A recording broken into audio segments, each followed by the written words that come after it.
अस्सलाम वालेकुम नाजरीन, आपका मेज़बान Miyan Amjad FP92 TV Paris France से hot talk with Miyan Amjad. आज हमारे नौजवान मेहमान हैं इंजीनियरिंग यूनिवर्सिटी लाहौर से।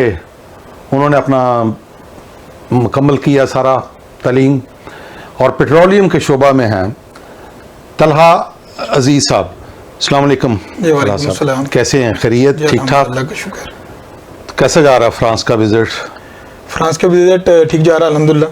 कुछ बिजनेस मीटिंग्स वगैरह चल रही हैं, उसके अलावा आज तो अच्छा वैसे ही यानी कि पेट्रोलियम के शोबे से हैं, लोगों को तेल दे रहे हैं आप? जी बिल्कुल जी, तेल देने की कोशिश कर रहे हैं। अच्छा, कोशिश मुकम्मल नहीं हुई? सारी बात अभी दिन बाकी है इंशाल्लाह। अच्छा अच्छा अच्छा, कोशिश में इंशाल्लाह। सही है। ऑलरेडी हम कुछ को दे रहे हैं और इसके अलावा मजीद कुछ नहीं, कंपनियों को दे रहे हैं, लोगों को तेल ना दें। नहीं, लोगों को नहीं देंगे, कंपनियों को देंगे इंशाल्लाह। सही है, ठीक है। तो कितनी देर से आप दुबई में हैं? कौन सी कंपनी है? मैं तकरीबन पिछले 13 साल से दुबई में हूँ। अच्छा। और ये एक ग्रुप ऑफ कंपनीज है जिसका नाम अटलांटिक ग्रुप ऑफ कंपनीज है।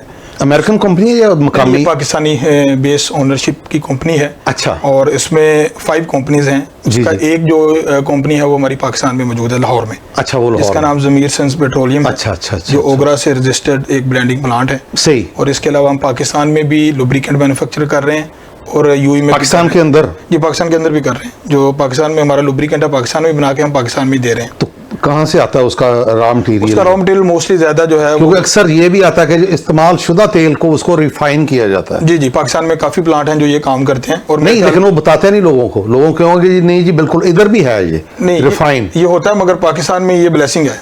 ये जो लोग जो है यूज ऑयल को दोबारा रिफाइन करते हैं, वो लेकिन वो तो नहीं, वो तो एक फ्रॉड भी है, बहुत बड़ा माफिया है। नहीं, वो एक डिफरेंट चीज है कि आप जो है दोबारा अगर लोगों को एक मिस डिक्लेरेशन के साथ प्रोडक्ट दे रहे हैं तो ऊपर लिखे रिफाइन है, दोबारा बिल्कुल ऐसे रिसाइकल किया हुआ इसको। लेकिन अक्सर वो लोगों को शो करते, मसलन इधर तकरीबन हम ऐसा ऑयल भी है कि 15,000 किलोमीटर तक गाड़ी को चला सकते हैं। जी बिल्कुल। तो पाकिस्तान में वो तकरीबन हर वक्त वो ड्राइवर देखो जी 2-3 हज़ार किलोमीटर बाद कहेगा जी वो मोबाइल चेंज करने जा रहा हूँ। तो ये बिल्कुल ठीक बात आपने पॉइंट आउट की है। पाकिस्तान में बहुत से ऑयल हैं जिन्हें हम सिंथेटिक ऑयल बोलते हैं, जो कि 10,000 से 15,000 किलोमीटर चल सकते हैं। मगर अनफॉर्चुनेटली इसमें हमारी जो कुछ कंपनीज हैं, ब्रांड्स हैं, उनका भी इसमें कसूर है कि उन्होंने लोगों को लगा दिया 3,000 किलोमीटर पे 5,000। 3,000 का तो तुक ही नहीं बनता ना। ये गाड़ी का भी बेड़ा गर्क होता है, वो तो घटिया क्वालिटी का तेल है। बिल्कुल, बल्कि लोग जो है ना, ये एक मिथ बना दी गई है कि कोई भी ऑयल जो है ना 5,000 किलोमीटर से ज्यादा नहीं चलाना। किसी भी बंदे से आप 20,000 तक है इधर। बिल्कुल है, ऐसे ऑयल मौजूद हैं। 0.05 इस तरह 30 05W30 0W20 इस तरह के जो ग्रेड हैं, ये प्योर सिंथेटिक ग्रेड हैं। ये आप मोर देन इवन पाकिस्तान की वर्स्ट जो रोड कंडीशन के बावजूद आप मिनिमम जो है ना वो नहीं, यानी कि रोड कंडीशन का इस पे होता है, इस पे डिपेंड करता है। रोड कंडीशन और फ्यूल की जो क्वालिटी है वो भी इसमें मैटर करती है। फ्यूल में भी गड़बड़ तो फ्यूल में सुनने में होता है कि फ्यूल ये है अभी तक या अभी रुक गए? अभी बेहतर है मामला। पहले तो डीजल में ज्यादा है, मिट्टी का तेल उसमें मिक्स कर देते थे। जी, जो आपका गैसोलीन है उसमें कम है, मगर डीजल में फिर भी अभी मिक्सिंग होती है। किस चीज की? ऑफ कोर्स ये दूसरा जो इसमें पीपीएम का फर्क होता है, कैसे क्वालिटी। अच्छा, क्वालिटी तो कम क्वालिटी। अच्छा, एक और चीज है, वो बड़ा संजीदा आजकल वो एक मसला उठा हुआ है, ईरान से जो स्मगल हो रहा है तेल। बिल्कुल, वो बहुत ज्यादा, वो पाकिस्तान के अंदर जो रिफाइनरीज हैं वो बंद हो रही हैं। तो स्मगल करने की बजाय इतना तकल्लुफ जो करते हैं गाड़ियों पे, फिर उसको हब बनाए हुए हैं उधर करते, वो गंद मंद वो मिट्टी भी पता नहीं उसके अंदर आ जाती, वो डायरेक्ट क्यों नहीं उधर से खरीदते? बड़ा इस तरह वो बाजू मरोड़ के सीधा उनसे लें। सारे मुल्क ले रहे हैं, बस ये तो इंडिया भी ले रहा है। ये बिल्कुल ये गवर्नमेंट के लेवल पे करने के काम हैं। अगर ईरान के साथ पाकिस्तान की ट्रेड ओपन हो जाती है और पाकिस्तानी गवर्नमेंट इस पे इनिशिएटिव लेती है, तो जो हमारे वहाँ पे पाकिस्तान में लोकल ब्लेंडर्स मौजूद हैं जो कि वाया जो है ना दुबई लीगली जो है ना वो लेके आते हैं वही माल को, बिल्कुल उसी तो माल वो को। काफ़ी रेवेन्यू जो है ना हमारा बच सकता है। तो इस पे ये खैर ये गवर्नमेंट के काम है, इस पे क्या इंटरनेशनल लीगल नहीं, लेकिन आपकी एक सोच बताओ। अगर हो जाए तो ये बहुत बेहतर है। और क्योंकि अभी भी स्मगल तो आता है, जिसने जो है ना इवन रिफाइनरी बंद हुई है अभी। बिल्कुल, मैं इतनी बड़ी आपको बताता हूँ, पाकिस्तान की सबसे बड़ी बेस ऑयल की रिफाइनरी है नेशनल ऑयल रिफाइनरी, NRL बोलते हैं। सिर्फ ये जो स्मगल शुदा ऑयल है जो ईरान से आता है, उसकी वजह से उन्हें अपनी प्राइस भी डाउन करनी पड़ती है और सम टाइम जो है ना उनकी प्रोडक्शन कैपेसिटी कम हो जाती है। अच्छा। और अभी भी इस वक्त ये कंडीशन ये है कि जो ईरान से बेस ऑयल आ रहा है वो सस्ता है और जो NRL का बेस ऑयल है मार्केट में वो महंगा है। तो पंजाब में या सूबा KP में किस तरह वो लेके जाते हैं ट्रांसपोर्टेशन? सर ये ताफ्तान बॉर्डर के थ्रू आता है। नहीं, उधर तो आ गया, आगे वो डाल भी दिया, उसकी वीडियो भी। सर टैंकर के थ्रू जाता है। अच्छा, टैंकर उधर से वो सीधा ही टैंकर्स जाते हैं। इसके अलावा जो ड्रम है, ड्रम्स में होता है, वो ट्रेलर जाते हैं। तो ये मिली भगत के बगैर काम नहीं होता। ये अनफॉर्चुनेटली पूरा एक वो है सारा। अच्छा, बहरहाल कभी इस पे कह लें कि स्टिक आ जाता है मामला, तो उस पे फिर अच्छा एक मामला बन तो जाता ये है। तो वैसे भी खतरनाक है, उनकी खतरनाक सिक्योरिटी नहीं काम इतनी। ड्रम्स के अंदर पेट्रोल कोल या डीजल को आप लेके जा रहे हैं, ज़ाहिर अकेला डीजल तो नहीं, पेट्रोल भी होगा। इसी तरह आपने बेशुमार हादसा बिल्कुल, वो गिर गया, लोग इस तरह होता है माल वो सारा। अच्छा, तो उसमें डिफरेंट चीजें होती हैं, वो बाद में आके लोग जो इस काम बिजनेस में लोग इन्वॉल्व होते हैं वो उसे सॉर्टेड आउट करते हैं, मतलब डिफरेंट चीजों को करके फिर आगे जो है ना मार्केट में बेचते हैं। इवन लाहौर में इंटर सेंट्रल पंजाब में जो है ना माल जा रहा होता है। तो अनफॉर्चुनेट है, जो कि हमारी इकोनॉमी को बहुत ज्यादा हिट यानी कि रिफाइंड तेल या पेट्रोल या डीजल जो भी है वो असल हालत में मौजूद होता है उस टैंकर पे। बिल्कुल ऐसे ही है। इवन दूर क्यों जाएं, सिक्योरिटी भी कोई नहीं। हब चौकी से पहले तक जो है ना आप हब से बाहर चले जाएं। नहीं, उधर तो वैसे तो चिड़िया नहीं पर मार सकती। नहीं, मेरा खुद जाना हुआ है करने वाले वो कराची से बाहर, हब के बाहर जाएं, होते? आपको जो है डीजल और पेट्रोल जो है 100 रुपए लीटर इस तरह मिल रहा होता है। तो जाहिर बात वो कौन सा डीजल और पेट्रोल है, वो ईरानी है तो मिल रहा है। बाहर मार्केट में आप पेट्रोल पंप पे जाएं तो आपको 265 जो आज का रेट है तकरीबन 270 कह रहा हूँ लीटर ये मिल रहा है। तो ये अनफॉर्चुनेट है। हमें अपनी जो भी गवर्नमेंट लेवल पे ये चीज़ें करने की ज़रूरत है। अगर तो ये नहीं आप करेंगे, आपकी जो ओवरऑल वो लोग टैक्स पे नहीं कर रहे, आपको गवर्नमेंट को रेवेन्यू नहीं आ रहा, तो वो सारी चीज़ें हो रही हैं। तो अगर लेकिन उसके पीछे कोई है खास एक पावर वाले जो ये सारा धंधा, वरना तो कुछ भी नहीं कर सकता कोई। अगर हम जो भी अगर पाकिस्तान अपनी ट्रेड ओपन कर लेता है ईरान के साथ, तो मैं ये आपको बताता हूँ कि रॉ मटेरियल इतना सस्ता हो जाएगा और पाकिस्तान जो लुब्रिकेंट है, एंड प्रोडक्ट जो है वो एक्सपोर्ट करने के काबिल हो जाएगा। अच्छा, अगर ईरान के साथ हो तो पाकिस्तान के पास अपना भी कुछ है? पाकिस्तान के पास वो हर वक्त वो तेल की शीशियां वो जरा दिखाते रहते हैं, जी ये निकल आया तेल, ये निकल आया। तो लुब्रिकेंट है पाकिस्तान में। जाहिर बात इस वक्त पाकिस्तान की बड़ी ब्लेसिंग है पाकिस्तान के पास 4 फ्यूल की इंडस्ट्रीज हैं। ठीक है, उस 4 जो फ्यूल बनाती हैं और एक बेस ऑयल की इंडस्ट्री है जो ग्रुप 1 का बेस ऑयल बनाती है। और ईरान से जो है ना वो तकरीबन पूरी दुनिया को ग्रुप 1 जो है ना वो सप्लाई करता है। और इसके अलावा इटली से भी जो है ना ग्रुप 1 की सप्लाई आती है और रशिया से भी आती है। इसके अलावा दुनिया में और कोई कुछ रिफाइनरीज नहीं है कि जो ग्रुप 1 की सप्लाई देती है। ग्रुप 1 का क्या मतलब? ग्रुप 1 का मतलब ये होता है, मैं थोड़ा सा बता देता हूँ उसमें क्या है। जो बेस ऑयल की चीजें हैं उन्हें 3 कैटेगराइज में जो है ना वो क्वालिटी की वजह से सेपरेट किया जाता है। अच्छा। एक ग्रुप 1 है, जरा एक मुनासिब क्वालिटी का ऑयल है, मगर ये होता वर्जन है, सही प्योर है ऑयल है। देन ग्रुप 2 है, उसे मजीद रिफाइन किया जाता है ऑयल को, वो आपको बिल्कुल पानी की तरह वाटर वाइट नजर आएगा। इसके अलावा एक ग्रुप 3 होता है जिसे हम सिंथेटिक ऑयल के नियर होता है, सही, ठीक है। और इस तरह ये होता है कि उन्हें मजीद रिफाइन किया जाता है केमिकली प्रोसेस की वजह के बाद, और जिसकी वजह से जो है वो ऑयल की माइलेज ज्यादा यूज की जाती है। एक इसमें एक बड़ा अहम एक्सपेक्ट है पाकिस्तानी मार्केट के लिहाज से कि पाकिस्तान में इस वक्त 80 से ज्यादा ओगरा से रजिस्टर्ड ब्लेंडिंग यूनिट हैं लुब्रिकेंट मैन्युफैक्चरिंग के। अच्छा। मगर पाकिस्तान में, और अनफॉर्चुनेट इतना मामला है कि पाकिस्तान से 1 लीटर ऑयल भी एक्सपोर्ट नहीं होता। इस पे मेरे ख्याल में बहुत वर्क करने की रॉ मटेरियल किधर से आएगा? पाकिस्तान में 80 वो हैं सर, एनआर ऑयल देती है ना आपका जो नेशनल ऑयल रिफाइनरी है, आप उसकी प्रोडक्शन कैपेसिटी बढ़ाएं और बाहर जो है ना प्रोडक्ट दें। अब अफगानिस्तान जो है वहाँ पे सारा लुब्रिकेंट जो है वो इम्पोर्ट होता है और वो सारा लुब्रिकेंट मैक्सिमम जो आता है वो दुबई से जितने ब्लेंडिंग यूनिट्स हैं वो देते हैं। तो why not from Pakistan?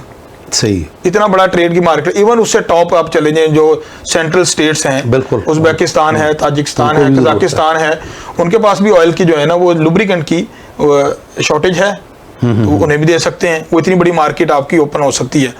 Even Pakistan में जो रिसाइकल दोबारा मतलब यूज ऑयल को तो रिफाइन करते हैं जो कुछ प्लांट, वो काफ़ी ज़्यादा हैं। और पाकिस्तान के, मैं दुनिया में मुख्तलिफ जगहों पे जाता रहता हूँ, जो मैन्युफैक्चरर हैं दुनिया के उनसे मिलता हूँ। पाकिस्तान का जो रिसाइकल ऑयल है जिससे मतलब यूज ऑयल को दोबारा रिफाइन किया जाता है, उसकी क्वालिटी दुनिया में ऐसी क्वालिटी कहीं पे नहीं है।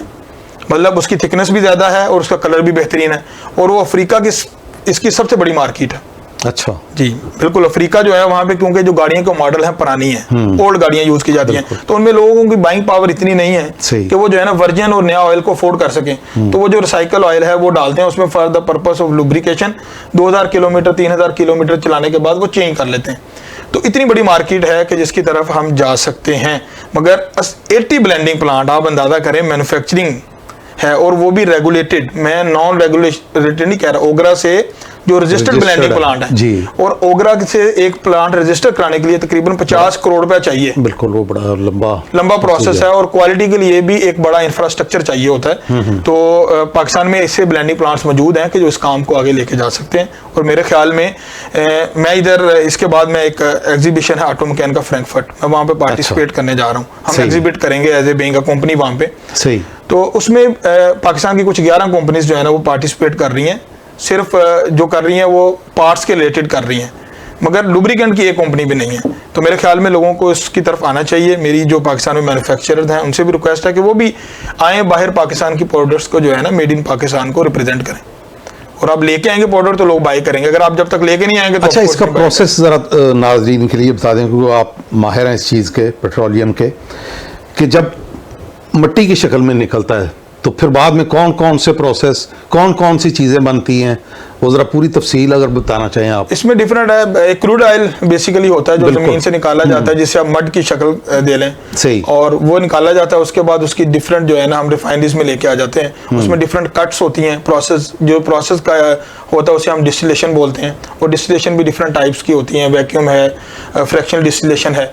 और वहाँ से हम फिर कट निकालते हैं। टॉप टेयर जो कट आ जाती है वो आपकी नेफ्ता और ये सारी दूसरी चीज़ें हैं, जेट ऑयल, फ्यूल, ये आते हैं। फिर उसके बाद आपका गैसोलीन, डीजल एंड कैरोसिन की ये कट्स हैं। फिर नीचे मिड टेयर जो है ना वो मोस्टली ये कार्बन नंबर्स के लिहाज से, चेन के लिहाज से कट होती हैं। और जो हम प्रोडक्ट यूज़ करते हैं बेस ऑयल, वो एक लोअर कट पे आता है। मतलब जो हम नॉर्मल, और ये वैसलीन, ये भी पेट्रोलियम से, बिल्कुल वही आता है, टोटल पेट्रोलियम से। जी बिल्कुल, ये पेट्रोलियम, यानी कि आखिर में, ये स्टार्ट में ये निकालते हैं। नहीं, ये मिड है। ये अच्छा, मिड में जाके निकलती हैं। और आखिर में तो मेरे ख्याल में ये जो तारकोल, जिसे हम जमीनों पे यूज हैं, इससे ऊपर जो है ना ये एक बेस ऑयल, ये आखिरी तारकोल है जो सड़कों पे बिछाई जाती है। बिल्कुल बिछाई जाती है ऐसे। ये बिल्कुल कार्बन। इससे पहले क्या है? इससे पहले बेस ऑयल है जिसकी मैं बात कर रहा हूँ, जो कि लुब्रिकेंट में इस्तेमाल होता है। हाँ, अच्छा। ये फ्रैक्शन है। ये लुब्रिकेंट वहां से रिफाइनरी से आता है, फिर बेस ऑयल निकलता है। उस बेस ऑयल को दोबारा उसमें मुख्तलिफ किस्म के एडिटिव्स और केमिकल डाल के उसकी प्रॉपर्टी को, लेकिन ये असल जो पहले नंबर का होगा। जी बिल्कुल, ये होगा। इसे हम ओरिजिनल बोलेंगे। बिल्कुल, उसको रिसाइकल नहीं, यानी कि असल हालत में जो है। ठीक। और तो इसमें फ़र्क क्या है, जो यानी कि उसकी प्रोसेस का ही है कि जो 15-40 या इस तरह पॉइंट हैं, करते करते अब 0.30 तक भी आ गया, या हाँ बिल्कुल ऐसे। अब मैंने जैसे इसका क्या फ़र्क है? हाँ जी बिल्कुल, जैसे मैंने आपको बताया था कि ये बेस ऑयल है, ग्रुप 1 का होता है, ग्रुप 2 का होता है और ग्रुप 3 का होता है। जो ग्रुप 1 का बेस ऑयल है वो आपका सिर्फ मोनोग्रेड में 50 नंबर और इसमें इस्तेमाल होता है। इस्तेमाल करने के लिए सस्ता भी होता है। इसके बाद ग्रुप 2 है, वो उससे महंगा है। इसकी प्रॉपर्टीज होती हैं इनकी डिफरेंट, विस्कोसिटी की, थिकनेस की। आम अल्फाज में अगर मैं कहूँ तो मोटाई जिसे हम बोलते हैं, कि कितना फ्लैश पॉइंट कितने टेम्परेचर तक जा सकता है। फिर जो आपने बात की कि 5W30 या 5W40 ये सिंथेटिक प्रोडक्ट्स हैं। ये ग्रुप 3 और आगे पाओ होता है, पॉली अल्फा एलोफिन्स, जो मैन मेड प्रोडक्ट है, मतलब सिंथेटिक, जो खुद बना के उनकी फॉर्मुलेशन से इनकी जो है ना प्रॉपर्टीज को इतना एनहेंस किया जाता है कि ये मैक्सिमम जो है ना माइलेज आपको दे सकते हैं। अच्छा। कि 10,000 किलोमीटर, 15,000 किलोमीटर तक जो है ना वो चल सकते हैं। फिर इसमें डिफरेंट आगे स्टैंडर्ड्स आ जाते हैं APIs के, अमेरिकन पेट्रोलियम इंस्टीट्यूट के, कि कौन सा ऑयल है, इनमें सल्फर कंटेंट और फास्फोरस कंटेंट, इसकी बेस पे, एमिशन बेस पे। और ग्रीस जो है वो कब बनती है? ग्रीस भी इसी बेस ऑयल से बनती है। अच्छा, इसके बाद? हाँ, इसी रिफाइनरी से बेस ऑयल लेते हैं। उसके बाद ग्रीस का एक प्रॉपर केमिकल रिएक्शन करवाया जाता है, जिसमें मुख्तलिफ किस्म के फैटी एसिड डाल के उसमें रिएक्शन होता है। 6 से 8 घंटे का एक रिएक्शन होता है। उसके बाद ग्रीस को फॉर्म किया जाता है। ग्रीस भी एक लुब्रिकेंट की शक्ल है। जी बिल्कुल। वो उसे हम सेमी सॉलिड कह लें, मगर वो कह लें 100% लिक्विड नहीं है। और इस वजह से वो ग्रीस एक इंडस्ट्रियल एप्लीकेशन में अहम है। अनफॉर्चुनेटली पाकिस्तान में इस वक्त सिर्फ क्वालिटी ग्रीस का सिर्फ एक प्लांट है। अच्छा। मैन्युफैक्चरिंग को उसे पाक ग्रीस बोलते हैं। और इसके अलावा पाकिस्तान में डिमांड है, इतनी बड़ी इंडस्ट्री है, इतनी चीजें, और हम इंपोर्ट करते हैं बहुत सी चीजें कि जो पाकिस्तान में मोस्टली ये फ्रांस से भी होती है, जर्मनी से भी होती है मोस्टली, जो हाई इंडस्ट्री महंगी पड़ती हैं। और देख लें हम कितना रेवेन्यू हम बाहर भेज रहे होते हैं। तो अगर वही हम पाकिस्तान में बनेगी और बन सकती है, क्योंकि इतना बड़ा कि वो बड़ी चीज नहीं है, और इन्वेस्टमेंट भी कोई बहुत ज्यादा नहीं है। पाकिस्तान में कुछ प्लांट हैं जो ग्रीस मैन्युफैक्चरिंग करते हैं, मगर वो इंडस्ट्रियल जो टॉप रिक्वायरमेंट्स हैं उन्हें मीट नहीं कर पाते। वो ऑटोमोटिव जो है, थोड़ा बेरिंग ग्रीस है, इस तरह की जो गाड़ियों में छोटी मोटी यूज़ होती है उसमें चल सकती है, मगर जो हाई टेयर की ग्रीस है उसमें अभी हम बहुत पीछे हैं। कोई भी मैन्युफैक्चरर अभी उसमें कर नहीं। अच्छा, दूसरा जो पेट्रोलियम की मुख्तलिफ कंपनियां हैं, फ्रांस की एक है टोटल, जी टोटल पाकिस्तान में अच्छा शेयर है उसका। तो अच्छा उसका है। तो बाकी और कंपनियों के साथ कभी उन्होंने बात की या नहीं, दिलचस्पी नहीं अब? देखिए खासकर जो हमारी पेट्रोलियम की फील्ड है, टोटल फ्रेंच बेस्ड कंपनी है और उसका पाकिस्तान की मार्केट में एक बड़ा शेयर है। बिल्कुल। फ्यूल में भी और लुब्रिकेंट में भी टोटल का, इवन उनका जो बिजनेस मॉडल है वो डिफरेंट है। बहरहाल अभी कुछ मेरे ख्याल में न्यूज़ भी चल रही थी कि टोटल ने अपने शेयर जो है ना वो पाकिस्तान में सेल आउट कर दिया। आई डोंट नो कि वो अच्छा, सारी कर रहे हैं, सारे नहीं है, बहरहाल ये चल रहा है कि इस पे लोग जो है ना वो टोटल ने कुछ इस पे मामला किया है। तो इसका मेनली जो है ना पार्को, इन्होंने एक रिफाइनरी की इन्वेस्टमेंट की हुई है वहाँ पे। पार्को ये मेरे हमने बड़ी पुरानी ये तो, हाँ जी बिल्कुल, ये भी इसका भी टोटल के साथ ही जॉइंट वेंचर था जिसका अच्छा अच्छा अच्छा अच्छा। ये पार्को जो है ना फ्यूल की, बिल्कुल। जो हमारा पेट्रोलियम रिफाइन करते हैं हम क्रूड ऑयल लेके पाकिस्तान की रिक्वायरमेंट्स को पूरा करके। इसके अलावा दूसरी अटक ऑयल रिफाइनरी है जी, अटक ठीक वाली है? बड़ी पुरानी। और नेशनल ऑयल रिफाइनरी है। तो पाकिस्तान की ज़रूरियात के मुताबिक तो जो गैसोलीन है वो पाकिस्तान से ही आ जाता है। डीजल पाकिस्तान में इम्पोर्ट जरूर होता है बाहर से अभी भी अपनी। अच्छा, पेट्रोल की जरूरत नहीं है? हाँ पाकिस्तान में पेट्रोल लोकल इतना है कि लोकल ही। हाँ, हमारी रिफाइनरीज हैं कि जो प्रोड्यूस करती हैं और हम लोग नहीं, लेकिन वो जो उसकी खाम माल है वो तो बाहर से ही आता खाम है। माल बाहर से आ रहा है। और और रिफाइनरीज की तो अलग बात है ना, लेकिन असल तो है खाम माल। तो पाकिस्तान के अंदर इतना वो दिखाते रहते हैं जी तेल निकल आया, तेल निकल आया, तो आज तक वो बिल्कुल जी पाकिस्तान की जो ये स्पेशली बेल्ट है आपकी बलोचिस्तान और ईरान के साथ जो बेल्ट लगती है, ये फुल ऑफ ऑयल रिजर्व है क्रूड ऑयल के। निकालते क्यों नहीं उसको? ये तो आप हुकूमत से पूछेंगे। नहीं, वैसे आपके ख्याल में? तो मेरे ख्याल में तो यही है कि ये विल पावर नहीं है इनमें, इन्हें निकालना चाहिए। और जो हमारा सबसे बड़ा इम्पोर्ट बिल जो है वो ऑयल का है। बिल्कुल। हमारी इकोनॉमी को सबसे ज़्यादा वो हिट करता है, तो हमें उसके अगेंस्ट जो भी मेजर्स हैं वो करने चाहिए। ये वो हर चीज़ फिर महंगी होती है, ज़ाहिर ट्रांसपोर्ट महंगी पड़ेगी, सारी चीज़ें, खाने पीने की चीज़ें महंगी होंगी, हर चीज़ महंगी होगी।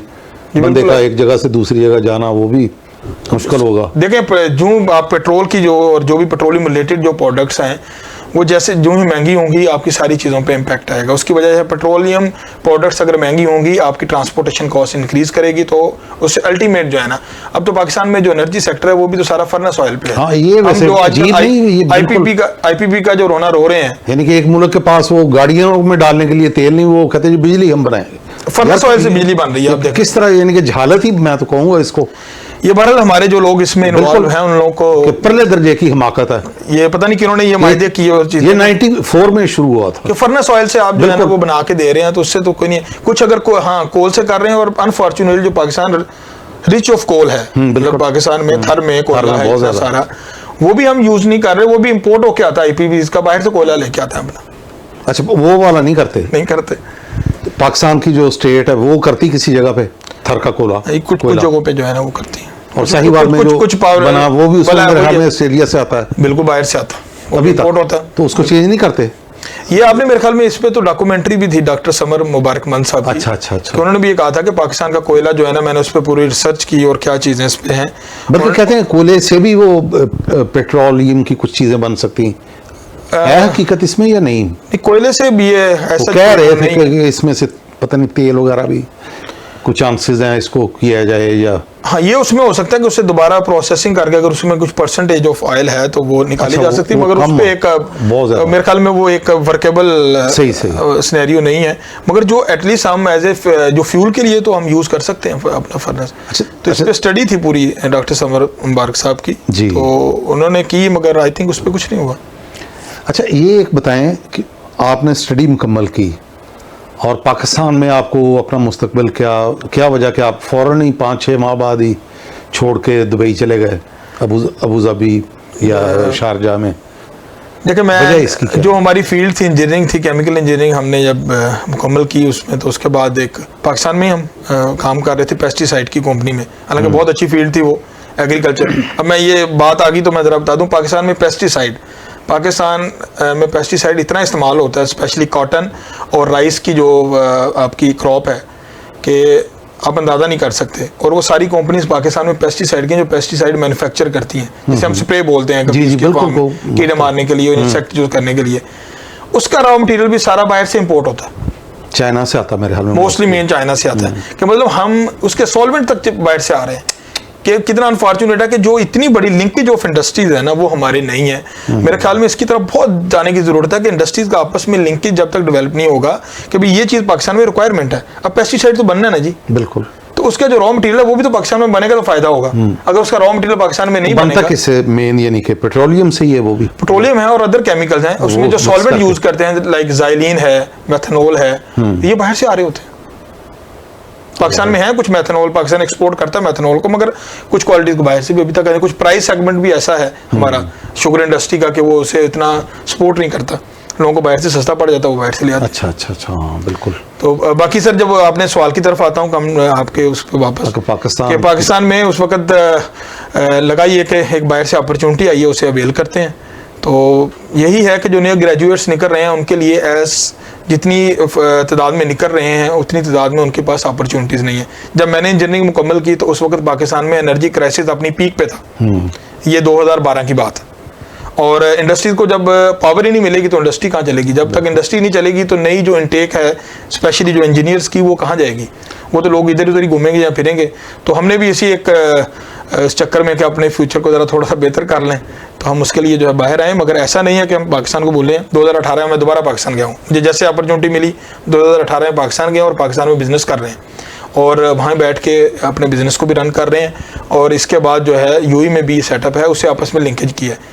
इवन मैं यहाँ पे मेंशन करना चाहूँगा कि हमने बेइंग पाकिस्तानी जो है ना, पाकिस्तान की जो स्टेट ऑन कंपनी है PSO, उसके साथ भी हमने काम किया। अच्छा। और बेइंग पाकिस्तानी सपोर्ट करने की कोशिश करते हैं कि जहाँ भी कुछ चीज़ हो हम पाकिस्तान को दे सकें या हम पाकिस्तान से ला सकें। सही। तो हम ज़रूर कोशिश करते हैं कि हम पाकिस्तान से वो काम करें। सही। तो ये अजीब नहीं समझते हमारा जो सिस्टम है वो सिर्फ डिग्रियां बांटने और मास्टर कर लो इंजीनियर बन जो, ये टेक्निकल एजुकेशन जापान में, वो इधर यूरोप में भी है, एक बच्चे का देखते हैं ज़हन क्या है उसको पहले ही उधर लगा देंगे टेक्निकल। यानी कि जापान दुनिया का इस वक्त सबसे ज़्यादा तरक्की याफ्ता मुल्क है। तो उधर तो होम इंडस्ट्री बहुत ज़्यादा, वो छोटे छोटे पार्ट्स घरों में बन रहे हैं, टोयोटा के, मजदा के, हर कंपनी के इस तरह। वो उन्होंने रखा हुआ कि इतनी देर में शॉर्ट कोर्स है, 2 साल का, 3 साल मैक्सिमम। तो हमारे वो डिग्री फिर वो PhD के चक्कर में लगा दें, वो एकेडमिक, वो यानी काम नहीं करेगा।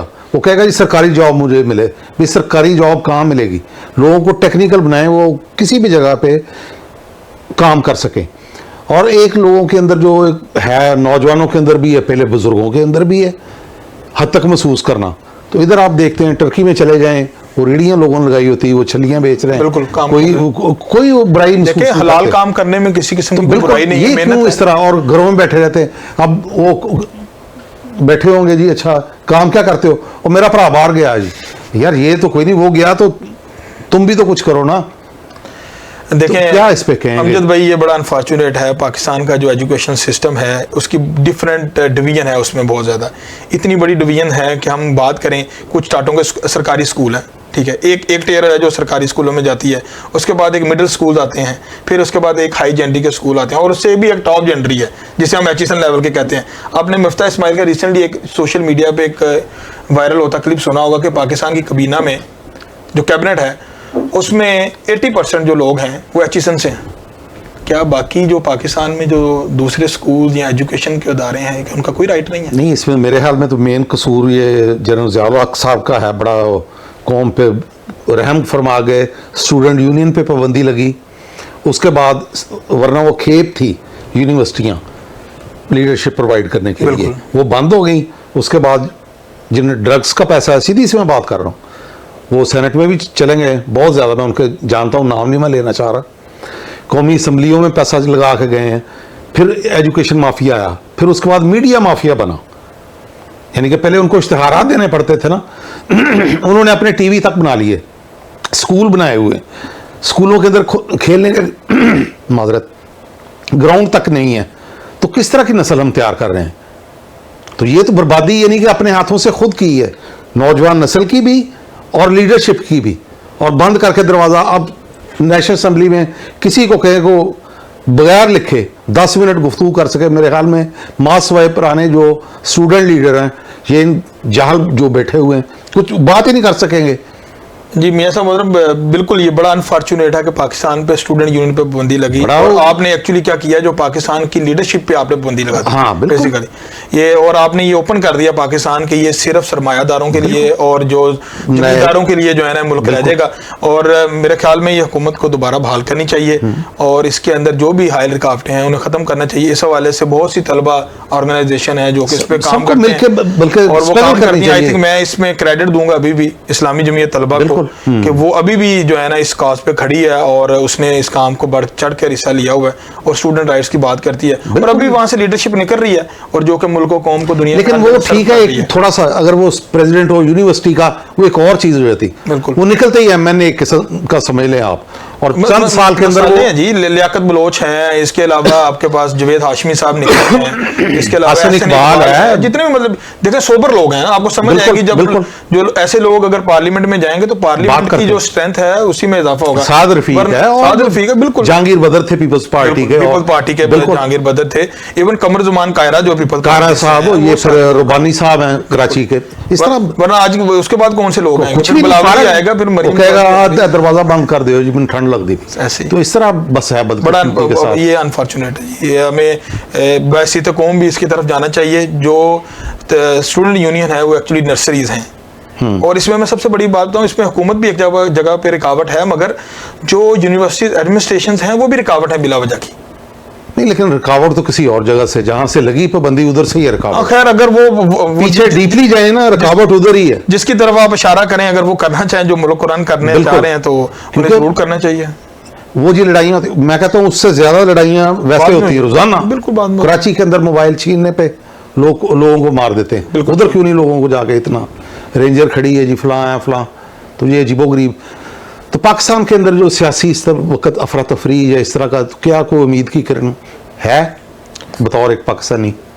सर पाकिस्तान का मेरे नज़दीक फ्यूचर ब्राइट है। पाकिस्तान में पोटेंशियल बहुत ज़्यादा है। हमारे पास इस वक्त यूथ पाकिस्तान में दुनिया में सबसे ज़्यादा परसेंटेज ऑफ यूथ की पाकिस्तान में है, जिनकी एज जो है ना 25 से 40 साल के दरमियान जो परसेंटेज है 80% तकरीबन लोग वो बनते हैं। और मैं दुनिया में मुख्तलिफ जगहों पे जाता भी हूँ और जो मेरा वर्किंग इन्वायरमेंट है वो डिफरेंट नेशनलिटी के साथ काम करने का है।